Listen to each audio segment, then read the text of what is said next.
Good Wednesday morning, everybody. This is Steve Monday, Chief Forecaster for Rowan County Weather. This video is being recorded just after 11 a.m. on Wednesday, September 28th. I want to give you a quick Hurricane Ian update. Our first of the day. We'll provide more of these updates as we go through the day today.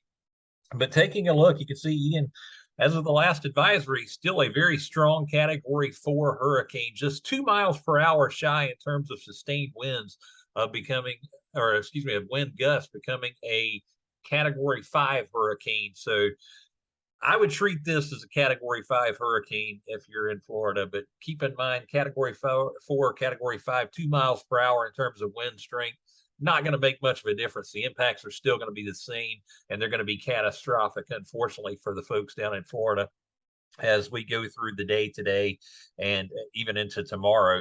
This storm will make landfall later today, and as we get in closer, you can see here's the track coming up through the middle here, and still looking like around the Port Charlotte area, just around Inglewood, just south of Inglewood, Florida. And the storm will continue to track across the state. We'll continue to follow that cone there, and you can see even a Category 2 hurricane as it makes its way through the middle of the state, and then becoming a Category 1 as it moves off into the water once again around Daytona Beach. It'll track over the Atlantic Ocean for a little bit before curving back inland around Savannah, Georgia, and making a second landfall. And then the storm will continue to track up through the Carolinas into western North Carolina, right through Marion, and the center of circulation will continue to pass right through the northeast quarter of Tennessee and just north of Bristol as we continue to keep an eye on it. Now, I did want to show you that some of the clouds you're seeing around the state right now, and certainly around the county, are the outer bands of clouds from Hurricane Ian. So if you step outside or just take a look outside, you see some cloud cover out there. It's all from Hurricane Ian. And you can see all of this moisture as these clouds are much thicker. That's moisture being pulled into the storm. And we'll continue to keep an eye on it as we go through the day today, of course, and really the next coming days. Let's go ahead and take a look at the model data. This is Friday morning at 11 a.m. And we want to take you, this is in 3-hour increments to give you an idea of when the rainfall is going to occur around the county. So at 11 a.m., the rain will likely get started shortly thereafter on Friday morning. By 2 p.m., you can see we'll start to see some moderate rainfall around the county. By 5 p.m., we're certainly going to start seeing moderate to heavy rainfall around the county. As we head into the evening hours on Friday, we could certainly see some very heavy rainfall around the county, and that will continue into the late evening hours on Friday as we head to 11 p.m. And then as we go into the overnight hours, this is 2 a.m. Saturday morning. You can see still some moderate rainfall going on. 5 a.m. Saturday morning, still looking at moderate rainfall. 8 a.m. Saturday morning, still looking at moderate rainfall around the county. We'll see things starting to lighten up around 11 a.m. Saturday, and you start to see some breaks making their way in here. This is now 2 p.m. Saturday afternoon, still seeing some rainfall occurring around the county. This is now 5 p.m., still seeing light to moderate rainfall going on.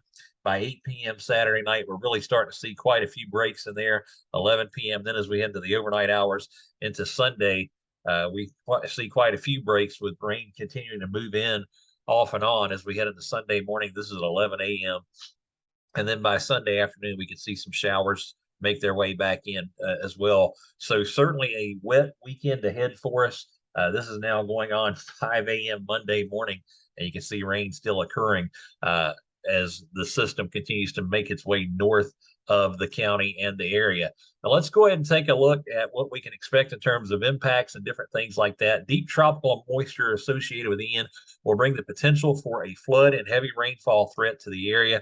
Gusty winds are forecasted to enter the area ahead of the storm beginning Thursday, so keep that in mind. You'll start to see some gusty winds tomorrow, even though conditions will be dry. As far as threats go, we've got thunderstorm threats here because Ian will be a remnant low by the time it gets here. So even though we really won't be getting any thunderstorms, we'll certainly be getting some strong weather and potentially some strong weather in terms of what we are used to around here. Not even really severe, but the chances are there for tornadoes, a very low chance, mainly out toward the east of us, out toward the coast is where that chance of tornadoes is going to be at its best. No real concerns for tornadoes here.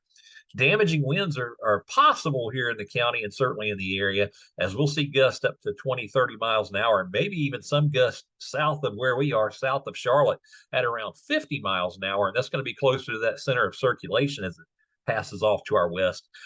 No concerns for any hail at all with this system. Our biggest threat is going to be the flooding threat, and that will be for the potential for localized flooding in the normal trouble spots, and then of course any rivers that might flood over. So we'll continue to keep an eye on that. In terms of rainfall accumulation, no real changes here. Still looking at around 2 to 3 inches around the county. Over toward the Raleigh area, they're still looking at around 2 inches or more there. But then again, as you head up into that Blue Ridge Escarpment area that we've been talking about, that's that area shaded in the yellow and orange. That's where the mountains and the foothills meet, and the elevation starts to climb rapidly along those eastern facing slopes of the Blue Ridge Mountains. That's where you'll see upslope moisture develop, and those folks up there could see anywhere between 4 and 6 inches of rainfall in that area, with the storm making its way through, especially near that center of circulation, again, as it's a remnant low that will pass through the area. We'll continue to keep you updated on this. Again, I'll come back in with another update later this afternoon to keep you updated on how things are progressing with Ian and what we can expect around the county as the storm continues to make its way toward Florida and make a landfall there later today. As always, thank you for following Rowan County weather, and enjoy your Wednesday, everybody.